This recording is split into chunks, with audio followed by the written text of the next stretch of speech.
morning, welcome to Poppy Corners Farm. I'm here in the garden and I just wanted to say hello before we start our day. We have a lot of exciting things planned. We're gonna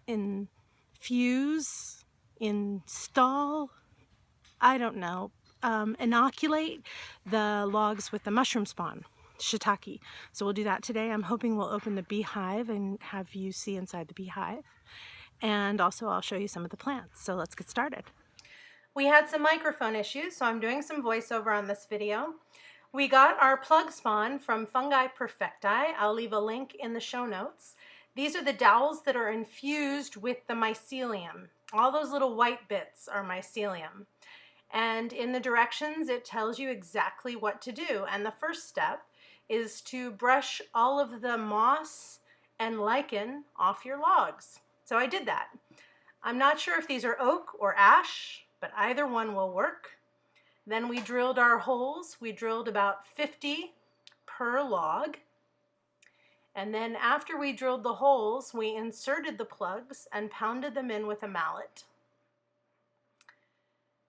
After the plugs were in, we used beeswax to seal the holes.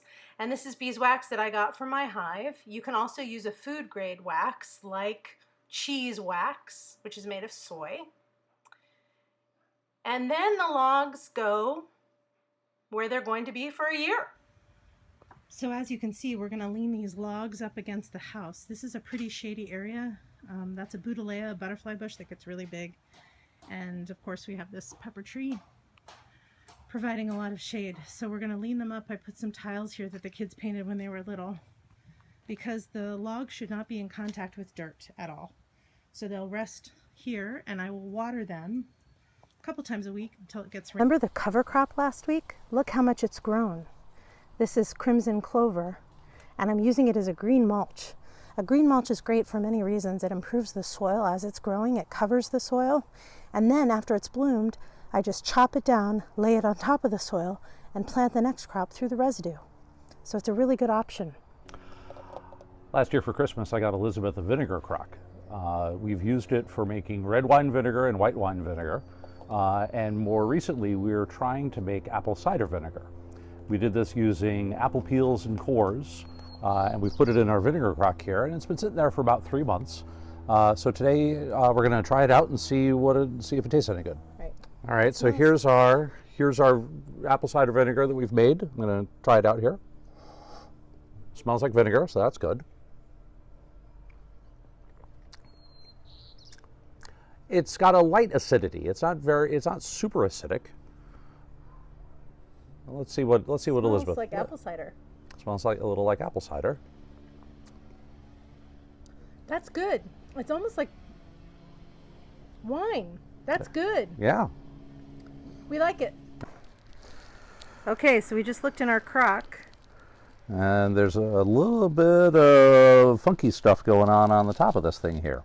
That's the mold that is used, and hopefully that's okay mold. Well, you know what Sandor Katz, king of fermentation, would say about mold? He would say, just scrape it off. And that's what Tom said that we started out with apple peels and cores. That's right. We had apples, apple peels, apple cores. And I also poured in a little bit of apple cider vinegar with the mother, the Bragg's with the mother to get it started.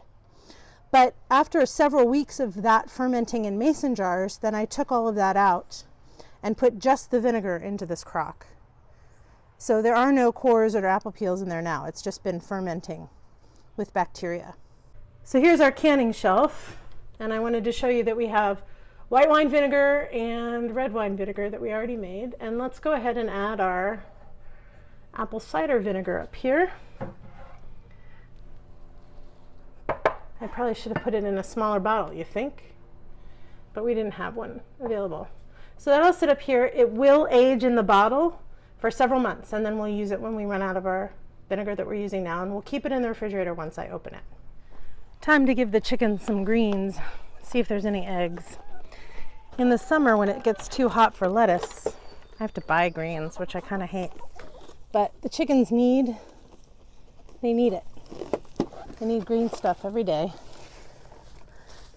And since they don't get to forage in my yard, because I don't want them eating all the plants, I make sure they have some fresh greens every day. And they love it, which you'll see as soon as I leave. Right now they're afraid of me. I like this brand. It's good. So let's see what they go for. As soon as I close this door, they're gonna go crazy. Greens, greens, greens. Now, let's see if there's any eggs. Yesterday I had a lot of eggs, so I don't expect very many today. One beautiful Easter egg. Nothing else. Okay, that's it for eggs today. By the way, we lock up our chicken coop at night because of raccoons. Raccoons can take this lock off. They can even, if you fool them like this, they'll still take it off. And we have a lock on the door here too that we lock at night. And then we keep the key hanging right here. So it's not going to be too long before the raccoons figure out how to use keys. Remember I talked last week about my splitting tomatoes? They're still splitting, but they're also ripening beautifully. So I am going to leave these in for another week, at least. Here we are opening our top bar hive. The hive's a bit small right now with bars because it's getting closer to winter. So we compact it in the winter so the bees stay warm. They keep it at 93 degrees year round. And you can see how they build their comb naturally off these bars in catenary curves. This is the back of the hive. So this is where extra honey is being stored. There's uncapped nectar down at the bottom and capped honey at the top. The bees know how long to let the nectar evaporate before they cap it. It's pretty cool. So down below is the nectar and up top is the capped honey.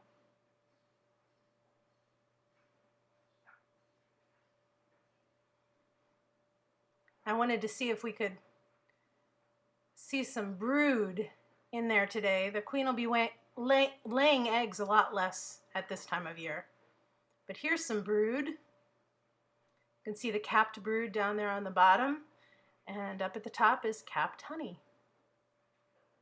So the queen is still laying, just not as much.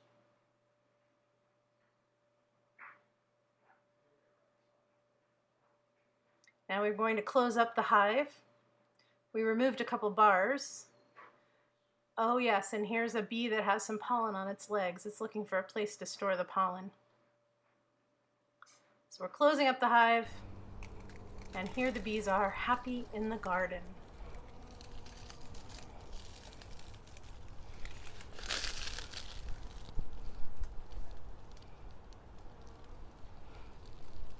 Thanks for spending some time with us this week. I think next week we'll talk about low tunnels and how to protect your winter crops from frost. See you then.